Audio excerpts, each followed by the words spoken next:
Party के नेताओं में, विधायकों में पहले से इस बात का गुस्सा है, कार्यकर्ताओं में पहले से इस बात का गुस्सा है कि नीतीश कुमार ने दिल्ली जाने का फैसला लिया है और बिहार में अब बीजेपी का मुख्यमंत्री होने जा रहा है। और ये गुस्सा बीजेपी के खिलाफ भी है और ये गुस्सा अपनी ही पार्टी के कई बड़े नेताओं के खिलाफ भी है। तो जाहिर तौर पर ऐसा लगता है कि इस संभावित खतरे को भांपा हो कि कहीं नीतीश कुमार ने अचानक इस्तीफा दे दिया, तो अगर 4 दिनों के भीतर वो विधान परिषद की सदस्यता से इस्तीफा नहीं देते हैं, 4 दिन, बस 4 दिन बचे हैं, अगर विधान परिषद की सदस्यता से इस्तीफा नहीं देते हैं तो उनकी राज्यसभा की सदस्यता स्वतः समाप्त हो जाएगी। नमस्कार दोस्तों, कैसे हैं आप लोग। उम्मीद है आप सभी अच्छे होंगे। मेरे साथ आप विंडो में देख पा रहे हैं अभिषेक मिश्रा 4 PM बिहार से हमारे साथ जुड़े हमारे सहयोगी हैं, हर खबर पर पैनी नजर रखते हैं। अभिषेक भाई, अभी तक ये नहीं पता चल पाया है कि बिहार का मुख्यमंत्री अगला कौन होगा अगर नीतीश कुमार नहीं होंगे तो, क्योंकि वो तो राज्यसभा की राह चुन चुके हैं। लेकिन खबरें ये भी आ रही हैं कि वो धोखा दे सकते हैं भारतीय जनता पार्टी को और वो मुख्यमंत्री की कुर्सी नहीं छोड़ेंगे। अब कुर्सी नहीं छोड़ेंगे तो ये राज्यसभा की इतनी नौटंकी हुई क्यों, ये भी सवाल खड़ा होता है। चल क्या रहा है जरा बिहार में, बताइए जरा। नहीं, राज्यसभा की नौटंकी हुई क्यों? ठीक है, नीतीश कुमार ने राज्यसभा जाने का फैसला किया। ये फैसला नीतीश कुमार का ही है या इसकी स्क्रिप्ट किसी और ने लिखी? जनता दल यूनाइटेड के अंदर से भी ऐसी आवाजें उठ रही हैं। लेकिन नीतीश कुमार का हृदय परिवर्तन अक्सर हो जाया करता है, नीतीश कुमार का मन अक्सर बदल जाया करता है। तो इस बार भी अगर बदल जाए तो क्या हैरानी होगी। और ये कोई कयासबाजी नहीं है, कोई अटकलबाजी नहीं है। आपने कहा अगला मुख्यमंत्री कौन होगा, जाहिर है ये सवाल है, बिहार की सियासत से जुड़ा हुआ सबसे महत्वपूर्ण सवाल है कि अगला मुख्यमंत्री कौन होगा। बीजेपी से होगा कि जेडीयू से होगा? जेडीयू से होगा तो कौन होगा, बीजेपी से होगा तो कौन होगा? लेकिन अगले की बारी आएगी भी क्या, ये उतना ही महत्वपूर्ण सवाल है जितना पहले वाला सवाल महत्वपूर्ण है। नीतीश कुमार अगर कुर्सी छोड़ेंगे तभी तो वैकेंसी है मुख्यमंत्री की। छोड़ेंगे कि नहीं छोड़ेंगे ये सवाल है। उनके गृह जिले के मंत्री, नालंदा से नीतीश कुमार आते हैं और नालंदा से ही मंत्री श्रवण कुमार आते हैं, नीतीश कुमार के बड़े करीबी हैं। वो तो कह रहे हैं 6 महीनों तक मुख्यमंत्री नीतीश कुमार रह ही सकते हैं। जेडीयू के राष्ट्रीय कार्यकारी अध्यक्ष संजय झा तो कह रहे हैं कि जेडीयू का होगा कि बीजेपी का होगा मुख्यमंत्री, अभी ये तय ही नहीं है। लेकिन आज जो चर्चा हम कर रहे हैं और आज जो सबसे बड़ा बयान आया है जनता दल यूनाइटेड की तरफ से, सबसे बड़ा बयान कर सकते हैं। भारतीय जनता पार्टी की चिंताएं जरूर बढ़ गई होंगी और जेडीयू ने एक तरह से सस्पेंस को और बढ़ा दिया है कि भाई वाकई नीतीश कुमार कुर्सी पर बने रहेंगे क्या। विधान परिषद की सदस्यता से हो सकता है 2-4 दिनों का समय बचा हुआ है, 30 मार्च तक उनको इस्तीफा देना है विधान परिषद की सदस्यता से। नहीं देंगे तो राज्यसभा की सदस्यता स्वतः चली जाएगी। तो अगर नहीं देंगे तो ये खेल वैसे भी हो जाएगा। लेकिन विधान परिषद की सदस्यता से इस्तीफा देने के बाद भी वो मुख्यमंत्री रह सकते हैं, राज्यसभा के सदस्य होकर भी, और बिना विधानसभा या विधान परिषद के सदस्य हुए भी वो 6 महीनों तक मुख्यमंत्री रह सकते हैं। लेकिन हम बयान की बात कर रहे थे। बयान आया है जेडीयू के एमएलसी खालिद अनवर का। खालिद अनवर के बारे में हम आपको बता दें, खालिद अनवर बड़े करीबी हैं नीतीश कुमार के, जेडीयू के बड़े फायर ब्रांड नेता हैं, फायर ब्रांड एमएलसी हैं। और जब ये चर्चा चलती थी कि नीतीश कुमार प्रधानमंत्री बनेंगे, इंडिया गठबंधन के प्रधानमंत्री पद के उम्मीदवार होंगे, तो खालिद अनवर ने इफ्तार पार्टी दी थी शायद, जितना मुझे याद है। और इफ्तार पार्टी उस पूरे कार्यक्रम के बैकग्राउंड में लाल किला का बैकड्रॉप बनवाया था। तो नीतीश कुमार के लिए ये किया था खालिद अनवर ने, अभी जेडीयू के एमएलसी हैं। उन्होंने कहा क्या है उसके बाद हम आगे की बातचीत करेंगे। देखिए, खालिद अनवर के बयान को, किसी लाइन को अंडरलाइन करने की जरूरत नहीं है, उनका सारा बयान महत्वपूर्ण है। पूरी लाइन दर्शकों को ध्यान से सुननी चाहिए और फिर दर्शक किस चश्मे से इसको देखते हैं और हम किस चश्मे से देखते हैं वो दर्शकों के सामने रखेंगे। खालिद अनवर कह रहे हैं, देखिए, तब कह रहे हैं जब बिहार में स्क्रिप्ट ही लिखी जा चुकी है कि नीतीश कुमार राज्यसभा जाएंगे, पहले विधान परिषद की सदस्यता छोड़ेंगे, फिर मुख्यमंत्री की कुर्सी छोड़ेंगे और उसके बाद बिहार में नई सरकार का गठन होगा, बीजेपी का मुख्यमंत्री होगा। स्क्रिप्ट तो यही लिखी गई थी, होली के दिन से जो पूरी स्क्रिप्ट थी वो लिखी गई थी। लेकिन जनता दल यूनाइटेड के एमएलसी क्या कह रहे हैं? वो कह रहे हैं कि नीतीश कुमार कहाँ जा रहे हैं। वो कह रहे हैं, कौन कह रहा है नीतीश कुमार जा रहे हैं? नीतीश कुमार बिहार के बेटा हैं, बिहार के हैं, बिहार में रहेंगे। नीतीश कुमार कहीं जा तो नहीं रहे हैं। लोग इस तरह की बातें करते हैं, वो नीतीश कुमार से वाकिफ नहीं है। खालिद अनवर कह रहे हैं कहीं नहीं जा रहे हैं नीतीश कुमार, और कौन कह रहा है कि नीतीश कुमार जा रहे हैं? जो लोग ये कह रहे हैं कि नीतीश कुमार जा रहे हैं, वो नीतीश कुमार को जानते नहीं है। ये खालिद अनवर के बयान का लब्बो लुआब है। वो आगे कहते हैं कि नीतीश कुमार सीएम की कुर्सी पर रहेंगे या नहीं रहेंगे, ये कहना बहुत जल्दबाजी है। स्क्रिप्ट तो ये लिखी गई है कि भाई तय है कि नहीं रहेंगे। राज्यसभा भेजा ही गया है इसलिए कि नहीं रहेंगे सीएम की कुर्सी पर। लेकिन नीतीश कुमार की पार्टी के एमएलसी तो कह रहे हैं कि रहेंगे कि नहीं रहेंगे, कहना जल्दबाजी है, यानी रह भी सकते हैं। और यह भी कहना मुश्किल है कि अगर कोई आता है तो क्या नीतीश कुमार की राहों पर चलेगा, और नहीं चलेगा तो क्या कुर्सी पर बना रहेगा। नीतीश कुमार के नाम पर और प्रधानमंत्री के नाम पर जनता ने मैंडेट दिया है, तो प्रधानमंत्री का जिक्र जरूर है नीतीश कुमार के साथ साथ, लेकिन इसके साथ यह भी कहा जा रहा है कि कहना जल्दबाजी है कि नीतीश कुमार कुर्सी पर रहेंगे कि नहीं रहेंगे। और यह भी कहा जा रहा है कि कोई दूसरा आएगा और नीतीश कुमार के नक्शे कदम पर नहीं चलेगा तो क्या वो कुर्सी पर रह पाएगा। तो आप एक दिन चर्चा कर रहे थे, तो जीतन राम मांझी का प्रकरण हमने दर्शकों के सामने रखा था। जीतन राम मांझी को मुख्यमंत्री बनाया नीतीश कुमार ने। 2014 में मात्र 2 सीटें आई, अकेले चुनाव लड़े थे, ना आरजेडी के साथ थे ना बीजेपी के साथ थे। लोकसभा चुनाव में 2 सीटें आई, नैतिक जिम्मेवारी लेते हुए मुख्यमंत्री पद से इस्तीफा दिया, जीतन राम मांझी को मुख्यमंत्री बनाया, और उसके कुछ महीनों के बाद फिर उनको हटा दिया कि भाई हमारी पार्टी के लोगों ने कहा तो हमने इनको हटा दिया, काम ठीक से नहीं हो रहा था। तो क्या पता नीतीश कुमार अभी तो मुख्यमंत्री पद से इस्तीफा दे दें, कल को ये कहे कि भाई पार्टी के लोग कह रहे थे अच्छा नहीं हो रहा। वो भूलने की जरूरत है, नीतीश कुमार के पास 85 विधानसभा की सीटें हैं। अब देखिए हिमांशु, ये जो पूरा खेल है वो क्यों बदला है, कैसे स्क्रिप्ट में बदलाव हुआ है, और बदलाव हुआ है। मैं अब जो स्थिति है, जिस तरह के बयान लगातार हम सुन रहे हैं, और जब नेताओं से बातचीत होती है वो जो बताते हैं। अभी एनडीए के एक बड़े नेता से बात हो रही थी, अभी नहीं, मतलब 2-4-5 दिन पहले बात हो रही थी। उन्होंने कहा भगवान भी नहीं जानता क्या होने वाला है। तो पता नहीं क्या होने वाला है, लेकिन ये स्क्रिप्ट में बदलाव क्यों है। होली के दिन भारतीय जनता पार्टी की तरफ से उससे पहले स्क्रिप्ट लिखी गई, लेकिन उसको अमल में लाया जाना शुरू हुआ, तो वो स्क्रिप्ट यही थी कि नीतीश कुमार को दिल्ली भेज दिया जाए और बिहार में नई सरकार का गठन हो, जेडीयू को भी उसकी वाजिब हिस्सेदारी मिले, लेकिन मुख्यमंत्री अब भाजपा का होगा, जो वर्षों पुराना सपना है वो पूरा होगा। लेकिन धीरे धीरे जैसे जैसे घटनाक्रम बदलता गया, स्क्रिप्ट के मुताबिक नीतीश कुमार ने राज्यसभा के लिए नामांकन कर दिया, चुन भी लिए गए राज्यसभा के लिए, लेकिन धीरे धीरे धीरे धीरे स्क्रिप्ट में बदलाव होता हुआ नजर आ रहा है। आखिरकार ये कहने की जरूरत क्यों पड़ी, जब स्क्रिप्ट भी आपने वही लिखी है, नई सरकार का गठन होना है, बीजेपी का मुख्यमंत्री होना है, तो जेडीयू के राष्ट्रीय कार्यकारी अध्यक्ष को ये कहने की जरूरत क्यों पड़ी कि भाई जेडीयू का होगा मुख्यमंत्री की बीजेपी का होगा, अभी तय ही नहीं है। श्रवण कुमार जो मंत्री हैं बिहार सरकार में जेडीयू कोटे से, वो क्यों कह रहे हैं कि 6 महीनों तक मुख्यमंत्री रह ही सकते हैं।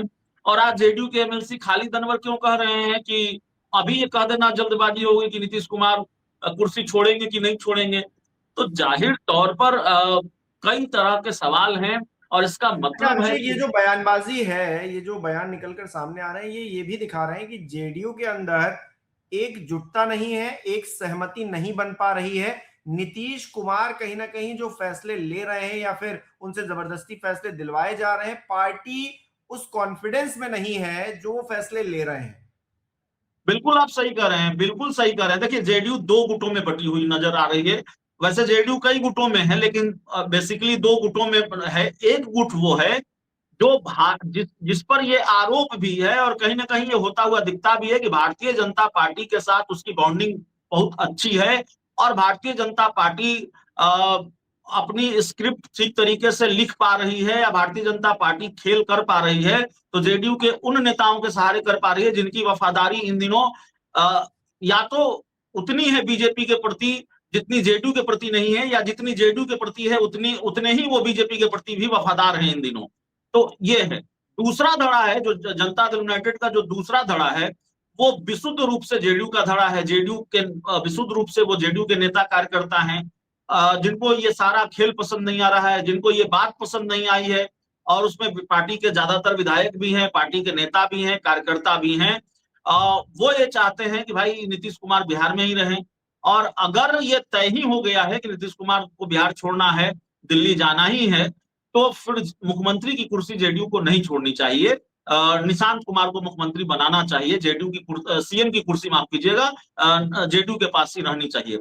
अब देखिए स्क्रिप्ट में बदलाव क्यों आया है या इस तरह के बयान क्यों आ रहे हैं, जो मेरी अपनी समझ करती है। अब जेडीयू इस बात की गारंटी चाहती है, जेडीयू को यह अंदेशा हो चला है, या मुख्यमंत्री नीतीश कुमार को भी शायद, या जेडीयू के प्रति जो वाकई जेडीयू के शुभचिंतक हैं या जेडीयू के कुछ ऐसे बड़े नेता जो चाहते हैं कि जेडीयू का अस्तित्व बरकरार रहे, जेडीयू पर आने वाला जो संकट है उसको उन्होंने शायद भांप लिया है। तो वो उनको ये लग रहा है कि भाई इस बात की गारंटी होनी चाहिए कि आगे जो कुछ भी होगा उससे जेडीयू का अस्तित्व खतरे में नहीं आएगा, पार्टी में कोई टूट नहीं होगी, पार्टी बची रह पाएगी। और अब बीजेपी को यह एहसास दिलाया जा रहा है, एक परसेप्शन बना, तो जिस तरह से गृह मंत्रालय भारतीय जनता पार्टी के पास चला गया, जिस तरह से सम्राट चौधरी को गृह मंत्री बनाया गया, ये तो पहले कभी नहीं हुआ। एक परसेप्शन बना बिहार में कि अब भारतीय जनता पार्टी का प्रभाव है और जेडीयू छोटे भाई की भूमिका में है, बीजेपी बड़े भाई की भूमिका में है, जो पहले कभी नहीं हुआ। तो अब एक तरह से जो परसेप्शन बना है उसको खारिज करने की कोशिश हो रही है कि भाई नहीं, हमारे पास 85 विधायक हैं, तो जो पहले नहीं हुआ वो अब भी नहीं होगा। और बार्गेनिंग पावर जेडीयू अपनी और मजबूत करना चाहती है, इसीलिए शायद इस तरह के बयान आ रहे हैं और इसीलिए इस तरह की बात हो रही है। देखिए जनता दल, आपने कहा कि जेडीयू में एक मत नहीं है, वाकई एक मत नहीं है। मनीष वर्मा जो जेडीयू के राष्ट्रीय महासचिव हैं, उनके बारे में कहा गया वो नीतीश कुमार से मिलना चाहते थे, ये खबर आने के बाद कि वो राज्यसभा जाना चाहते हैं, लेकिन उनको मिलने नहीं दिया गया। मेरे कैमरे पर जेडीयू के बहुत सीनियर लीडर हैं, पूर्व सांसद हैं, डॉक्टर अरुण कुमार, उन्होंने हमारे साथ इंटरव्यू में कहा कि मैं खुद मिलना चाहता था, लेकिन मेरी मुलाकात नहीं हो सकी। कई लोगों के बारे में कहा जा रहा है, जेडीयू के कई सीनियर लीडर मिलना चाहते थे नीतीश कुमार से बात, लेकिन वो मिल नहीं पाए। तो जेडीयू के ही बड़े नेता अगर नहीं मिल पा रहे हैं मुख्यमंत्री नीतीश कुमार से, तो फिर बताने की जरूरत नहीं है कि खेल हुआ है कि नहीं हुआ है। लेकिन अब ऐसा लगता है कि ये पूरा मामला यू टर्न ले चुका है। ऐसा लगता है कि कहीं नीतीश कुमार, इस बात का अंदेशा है, मैं ये नहीं कह रहा हूं कि यही होने जा रहा है, लेकिन इस बात का अंदेशा है कि कहीं नीतीश कुमार बीजेपी को गच्चा न दे दें, जिस तरह से जेडीयू नेताओं के बयान आ रहे हैं। और मैंने पहले भी कहा था, और मेरी अपनी जो समझ है वो समझ ये है कि अगर वाकई नीतीश कुमार ने इस्तीफा दिया मुख्यमंत्री की पद से और बीजेपी का अगर सीएम हुआ, तो जाहिर तौर पर जनता दल यूनाइटेड संकट में होगा। जेडीयू के लिए उसको कंट्रोल करना मुश्किल होगा। पार्टी के नेताओं में, विधायकों में पहले से इस बात का गुस्सा है, कार्यकर्ताओं में पहले से इस बात का गुस्सा है कि नीतीश कुमार ने दिल्ली जाने का फैसला लिया है और बिहार में अब बीजेपी का मुख्यमंत्री होने जा रहा है। और ये गुस्सा बीजेपी के खिलाफ भी है और ये गुस्सा अपनी ही पार्टी के कई बड़े नेताओं के खिलाफ भी है।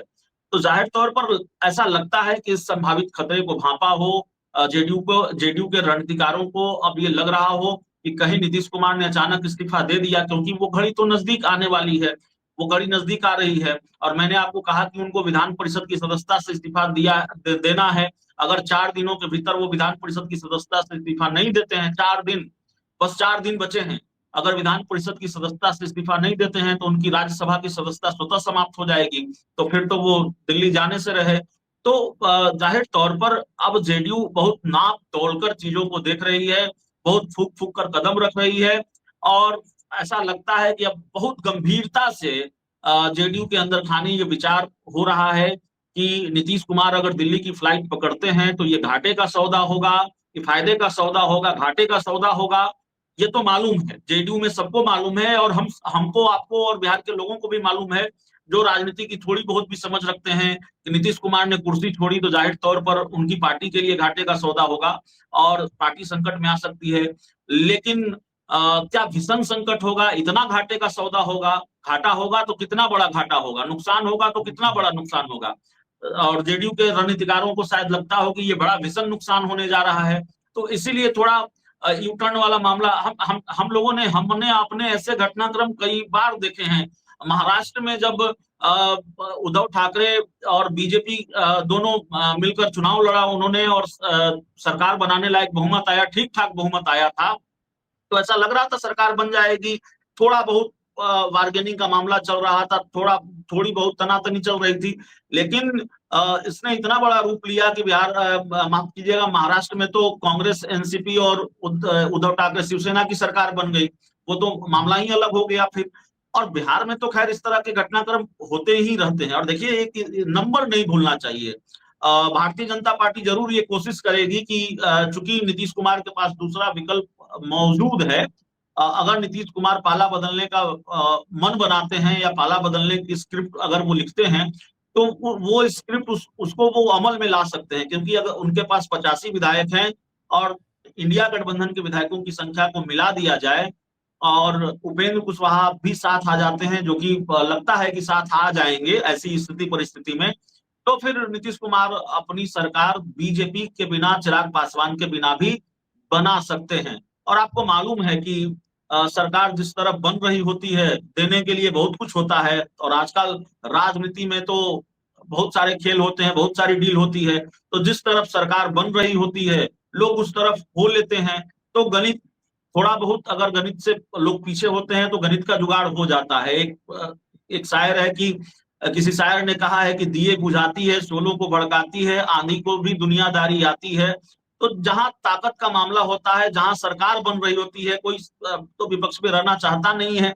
जहां सरकार बन रही होती है, अगर इंडिया गठबंधन की सरकार बनने की गुंजाइश नजर आएगी, तो वो भी साथ होते हुए दिखेंगे जिनके साथ आने बिल्कुल की अभिषेक, गुंजाइश नहीं है। राजनीति में कुछ भी संभव है। और जी। नीतीश कुमार हमेशा से जो है चौंकाते आए हैं। उन्होंने जब जब पाला बदला है, तब उनका रुख जो है कोई भाप नहीं पाया है कि वो ऐसा करने वाले हैं, लेकिन उन्होंने ऐसे फैसले लिए हैं अपने राजनीतिक करियर में। इस बार क्या वो कोई ऐसा फैसला लेंगे जो हम सभी को चौंकाएगा? क्योंकि जो सीधी सीधी स्क्रिप्ट दिख रही है वैसा होता हुआ नजर नहीं आ रहा है। तमाम बिहार बयान में बिहार में बिहार में और सोशल मीडिया पर एक लाइन बहुत चल रही है इन दिनों कि कुर्सी की पेटी बांध लीजिए। राजनीतिक गलियारों में इस लाइन की बहुत चर्चा है। क्योंकि 25 से 30 नीतीश कुमार को वो कुर्सी मिलनी थी, लेकिन अब वो कुर्सी अगर छोड़ रहे हैं तो फिर ये इसमें आश्चर्य की बात तो है ही। खैर, हमारे दर्शक किस तरह से देख रहे हैं कमेंट करके जरूर बताएं। अभिषेक, बहुत बहुत धन्यवाद आपका हमारे साथ जुड़ने के लिए। बहुत बहुत शुक्रिया आप दर्शकों का भी हमारे साथ जुड़ने के लिए। बहुत बहुत धन्यवाद।